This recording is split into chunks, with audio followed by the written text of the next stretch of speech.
Wearing black with white trim, he weighed in officially at 263.5 pounds tonight.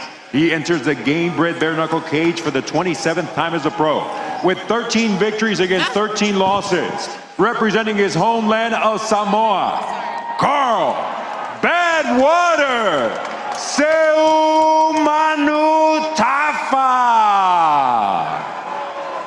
Across the cage in the red corner, wearing white, he weighed in at 265.75 pounds tonight. Inside the Gamebred Bareknuckle cage, he puts his undefeated 5-0 record on the line.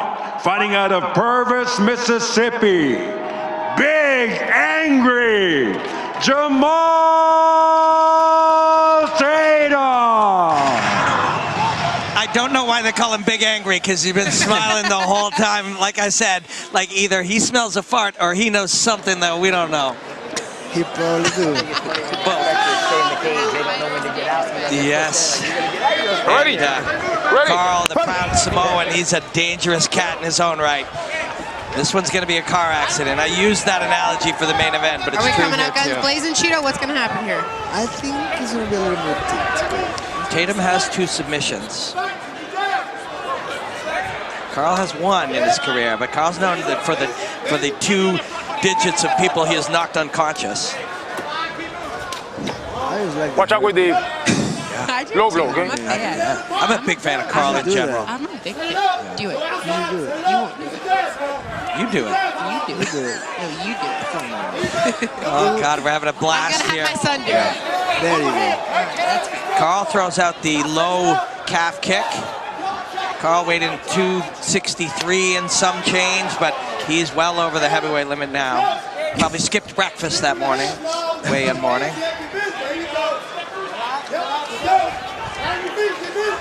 A lot of instantaneous mental calculations happening here.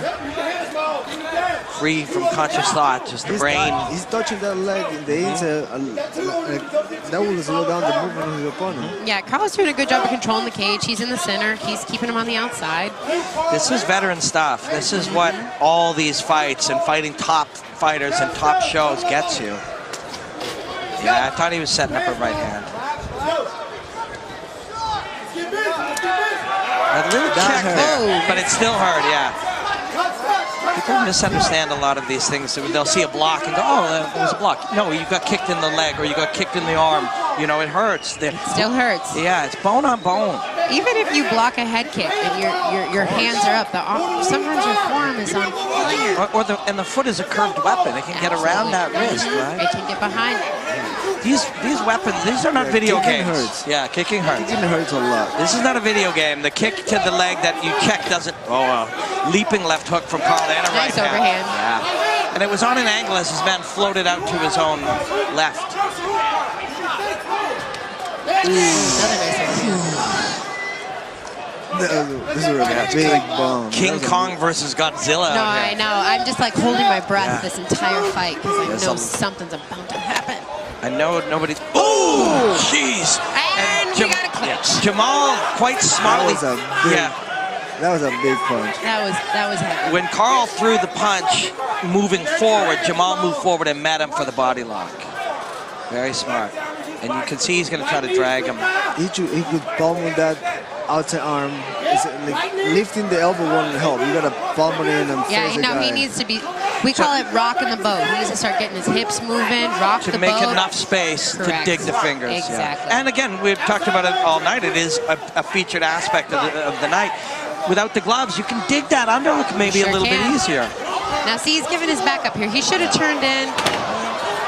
Well, sometimes people will do what you consider, quote, the wrong choice because they're good at that position. Correct. Yeah, you know? Of course. Yeah. So even though you got to go where you're comfortable. Yeah. And Carl's going to look to break the grip and then exit.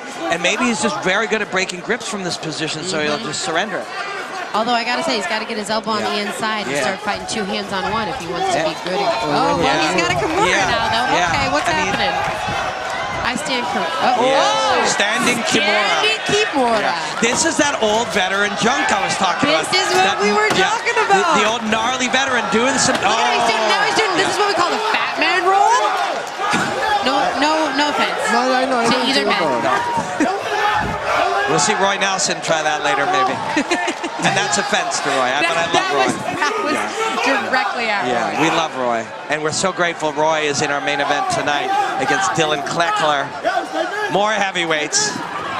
These two have put on a good show here in round one. It will be a test here to see who's more fatigued at the end of this, should we see the end of this round. Tatum is doing a lot of work. Yeah. Tatum is working. I mean... No, it takes effort. It takes effort to stay there. And when you're this big, you're burning a lot of sugars. Yeah. Yes. I'm not going to comment on it. Why? You sure? I mean, really, I would like to see Tatum let go. He's got 20 seconds left in the round. He needs to unclinch and unleash right here. He's got him up trapped against the cage.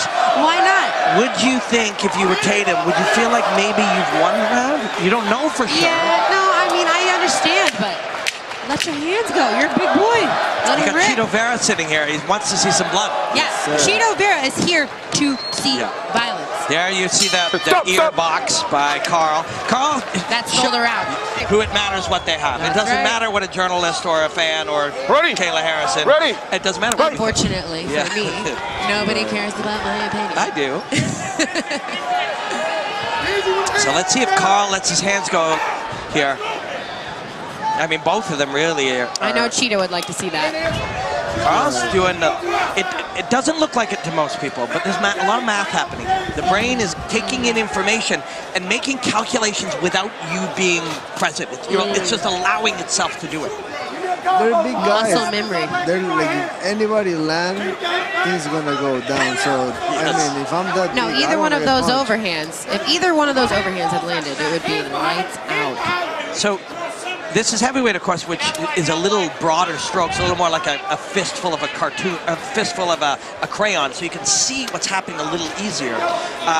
The bigger they are and the slower they are. And there's a hook that sneaks through the guard, catches the kick, Carl extracts. But, that tomahawk. Yeah, I was going to say hatchet. Let's call it tomahawk. Yeah. Tomahawk. If you would like send it straight, it would be way better, but... I'm part Native Canadian. The tomahawk is a term that originated in Native Canadians in America. I eat tomahawks every day. Oh, steak. Delicious. Delicious. Oh my goodness. Carl now, head kick. We go for a heavyweight head kick. He's pretty athletic. Yeah, he is. Yeah, he's a great fighter. They both are. I commentate quite a bit of bare-knuckle in Britain, bare-knuckle boxing. And you actually see a lot less punches thrown. The higher level boxer you become, because you don't want to land the weapons, you want to be clean with the weapons. You see a lot more head movement, a lot more stepping and moving and lining your opponent up like we're seeing here. Of course, American bare-knuckle is much more frenzied, but the British bare-knuckle is much more calculated.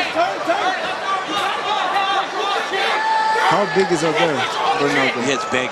It's big. It's been big for a long time before it became popular here in North America. The Irish travelers and the Welsh. There's a whole culture of bare knuckle. Yeah. There's a whole culture of bare knuckle. It's a gentleman's sport in the UK. And Jamal's having a word with Carl. I don't know what he was saying. Like, you're big. So are you. This is hard work for heavyweights. Yeah, the corners are a little frustrated. Yeah, Carl's really got to dig for an underhook here. I mean, he's got to get off the... So he's controlling the far hand. Look at Carl's left hand is controlling the left hand. Let's Nice! Yes. There you go. Carl used that grab to separate. Audience now much happier. That was slick on the control of that hand. Again, that's the veteran stuff. Yeah, when you've been gathering information.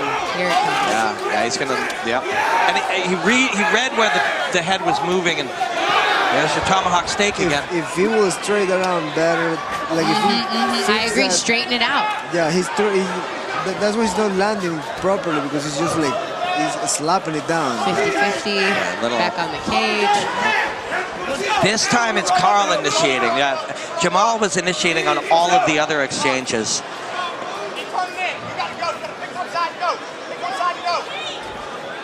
I heard somebody in the crowd literally scream, "Get off the cage!" I agree. All part of the game. This is a vertical playing Not as easy as it sounds, though, is it? This cage is, you can think of it as a vertical playing surface, like vertical jiu-jitsu.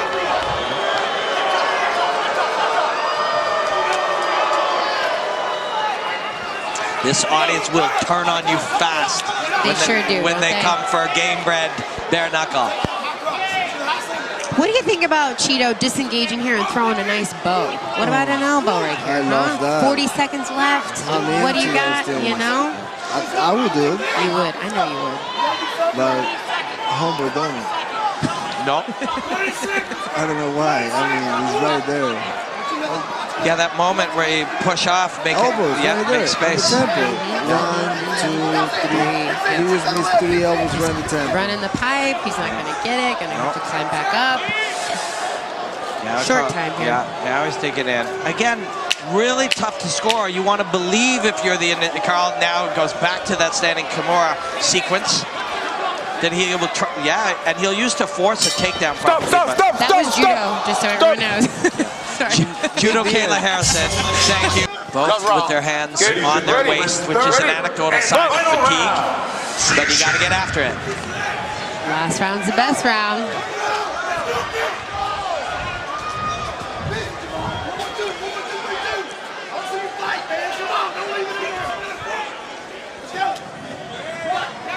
Southpaw versus Orthodox. Frank using the rear leg.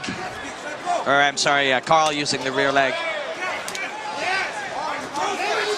Inside, outside, high, low, up, down. Which way do we go? Bones digging into tissues hurts. There's just no getting around that. And sometimes some of these kicks hurt so much more than the audience understands. Oh, like a absolutely. short chopper. Yeah, anything in there really hurts more than what people think. I really think that people don't know how bad it hurts. Cheeto, you shut a guy's calf off, if I don't recall. You shut a guy's calf off fully and won a fight. He says that you didn't win that fight, but clearly the record will show that you did. Yeah, no, I know. Carl's got his hands locked here. If he could just pinch his elbows together and pull out, he might get the takedown. Yep. Oh. Yes, he's going to rotate him. Yeah. Now, if you're Carl, you don't know if Carl's reached through and grabbed control of the right wrist. Yeah, that's a and he's going to be real heavy here. He's going to work patiently to free his left fist, his left bare fist, and then bludgeon this man right there. Yeah. Head position's key here. I actually even like when I do get my head underneath the arm because then it opens it up. Yeah. You can just... And you extend your own spine to open him up. This is a vicious spot It's better to be. to keep the head inside. Yeah, I think so in too. the armpit, or in the tricep. Yeah, like right underneath the arm. Yeah. Like because you're in the inside. Yeah, and then no, he's going it to opens up the whole face, doesn't and he's it? going to try to block with that free. He's got a free left hand. He's got a free left hand, and you've got a free left hand. Put your head in, open up his left hand, and feed him knuckles. I mean, right? Is his arm? Does Tatum have his arm? Yeah, underneath. No. Yeah, He could throw elbows too. Body, head. Body, head. Oh, that's what I'm talking about. That's that bow. That's what I wanted. Yeah. Well, you got one, and he's going to give you more. It is a tricky one here because there's a very good chance that Seumanutafa lost the first 2 rounds with the wrestling, depending on the judges. So he's got 2 minutes and 30 seconds to try to finish this man from the top position. Yeah, you got 2.5 minutes left. You just fought 2 rounds. Now this big guy's on top of you. He's going for a Kimura again on you, but this time it's on the ground. This is, I mean, this Kimura is tough. says elbows to the gluteus and the insertion of the quadricep. That hurts. I want to see him let go of this Kimura grip and go back to the elbows. Yeah, it's part of my job. He does know the anatomy very well. I only know biceps, and that's about biceps, it. triceps. The guns, you just work the guns in the gym. Yeah. He's like, sun's out, guns out. Yeah, you know, every single... I want to see an elbow. I want him to let go of the Kimura grip and throw another elbow here. Elbow backwards. Yes, exactly. Boom. Fighting is art and science, and the human body is the weapon and the target, right? You're right. You can do straight arm bar there too. Yeah, straight arm bar. Yep. Yeah. So we saw him work the Kimura from the standing position, which suggests this is one of his, go-to moves. go-tos. Absolutely, bread and butter. Yep. He's got a minute and a half here, and he's going to pin that and throw elbows, I believe. Yeah, or drop punches. the bows. He's got a minute left, so now it's time to win the fight. It's time to secure the fight and rain down heavy punches. Go crazy, home. So controls Do you agree? Controls the shoulder to free his right arm, but it's tough, and they're both fatigued. They're, when we watch fights, we'll often be like, why isn't he trying to finish? Literally trying to finish at all times here. There's just another man resisting. I'm saying this, and at the same time, I'm like, I'm in there, I'm like, yeah. He's a different animal. Yeah. Yep. I want to throw an elbow, but it's like so hard to lift my elbow up. Yeah, I know. Fighting is dynamic. The person on the other person has something to say about what you do too. That's right. Wouldn't it be great if they didn't, but they do. That would be nice. Now there we go. Yeah, he's up high enough now to rain some down. Even if he loses the position, he's won the round. So he wants to take some risks here and do some damage. And try to finish this man in 20 seconds in case he lost the first 2 rounds. And the corner now moving from specific instructions to smash him, which is good. That's how you know it's short time. Yes, and it's good cornering, actually. It really is. The mouthpiece is out. Came out. Yeah. Stop! That was the most definitive round by far of the fight. But we don't know how the judges saw those first 2. Let's see. Ladies and gentlemen, after going all 3 rounds inside the Gamebred Bareknuckle cage, the official scorecard reads as follows. All 3 judges turned identical scores of 29 to 28 in favor of the winner by way of unanimous decision. From Samoa, Carl Seumanutafa. Good for Carl. The right guy won that. No matter how you distribute the scoring cards, the right guy won that fight.